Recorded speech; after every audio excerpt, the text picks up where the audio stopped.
Somaliland, a land that defies misconceptions and exposes the hidden truths buried in history. Once a British protectorate, Somaliland gained its sovereignty on June 26, 1960. The international community didn't waste a moment in recognizing this new nation. Over 35 countries, including influential members of the United Nations Security Council like China, the United States, and the United Kingdom, quickly acknowledged Somaliland's independence. It was a proud moment for the people and their newfound nation. Over 30 states sent congratulatory telegrams to the Somaliland government welcoming it to the Comity of Nations.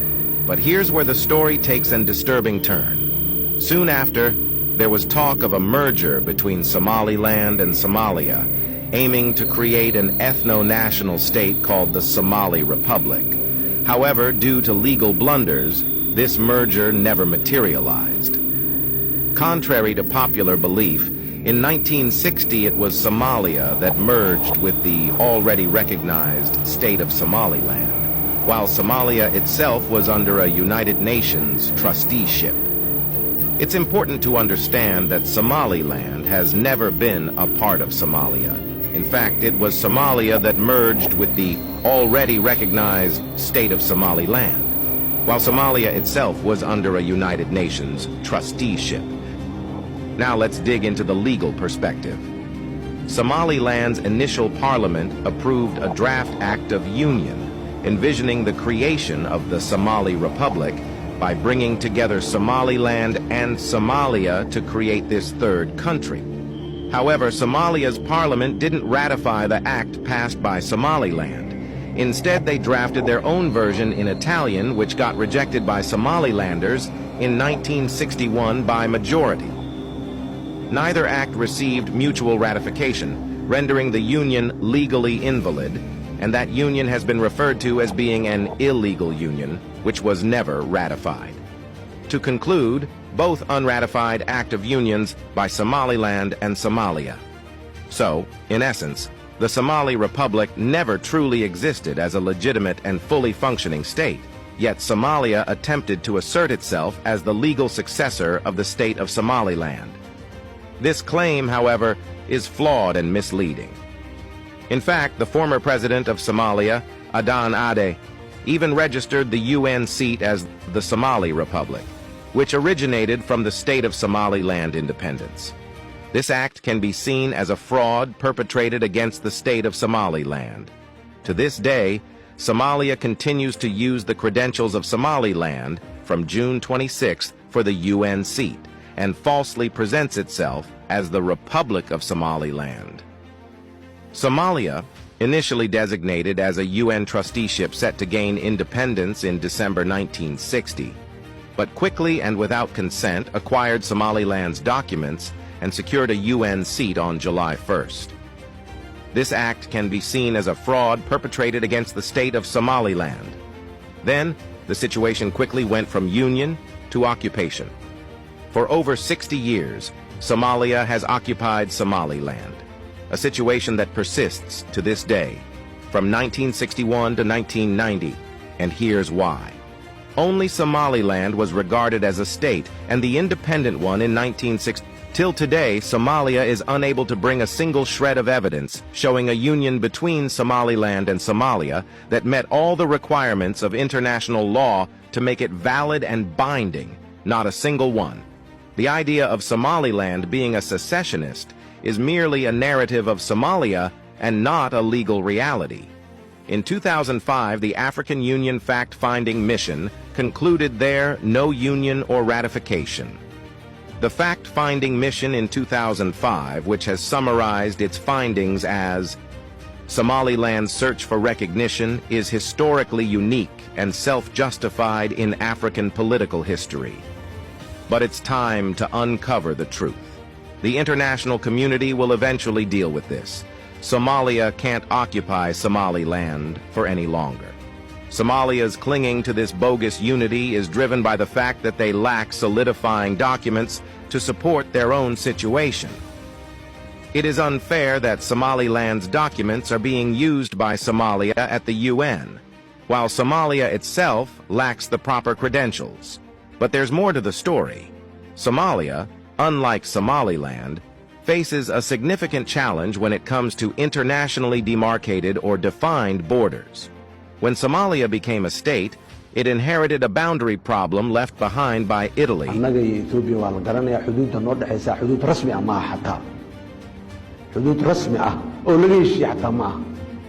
marka issue ma qadiyad maanta taagan ma aha laakiin waa meeshaas taagan ta taariikhiyan meeshaas joogta.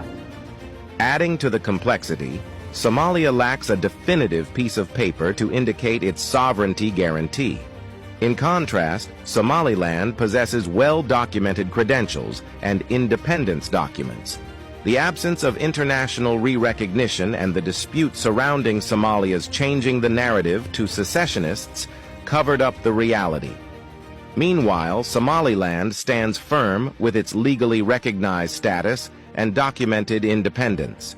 Somaliland, despite its rightful claim to sovereignty and its efforts to seek recognition, faces resistance from Somalia. Somalia knows that if the case were to be taken to the international court, they would likely lose, further complicating their position. It just complains and complains instead of taking things to the international court like any other country who is seeking justice.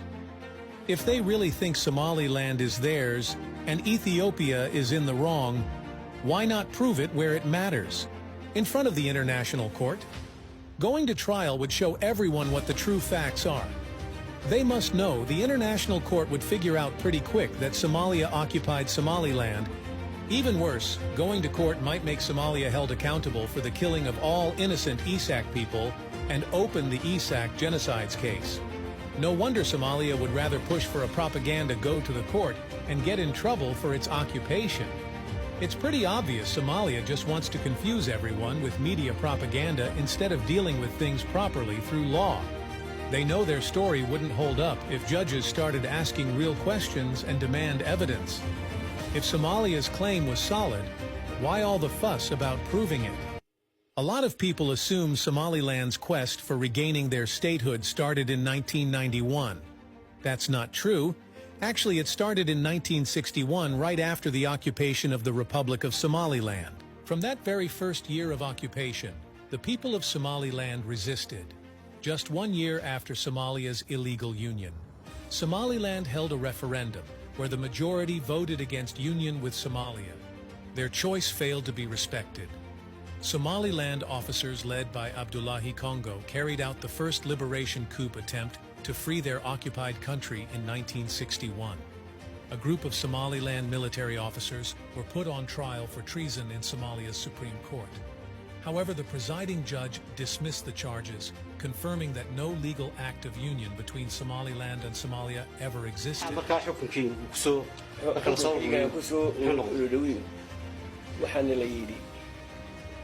nimankan wax dambi oo ku caddi oo la cadeyn kara ma jiro nimankan horta ay u dhaartay asalkooda militarigan insiga dadka dawladana sheegaysaa ay u dhaartay annaga dawladdu ma dhaaran marka annaga waxa Soomaaliya dawladda Soomaaliyeed ee imkan xukumaysa shaqaba kuma lahayn wadankuna si wanaagsan isma raacin jurisdiction kii xuduudkii Soomaaliland waa laga baxay wax la yiraahdo procedure waxa la wixii legality oo dhanbu ya markii hadii Hargeysa lagu xukumo على الأقل وحنا نروح قال لأن من ميليتري جود كوكاي أما ده اللي ما يروح أنا قبصنا وحبنا له دون لا يروح على واحد لو هي تروح على دين لنا هي ترتبط marka halka waxa ka soo bixi karta in xitaa aanu jirin wax sharciyo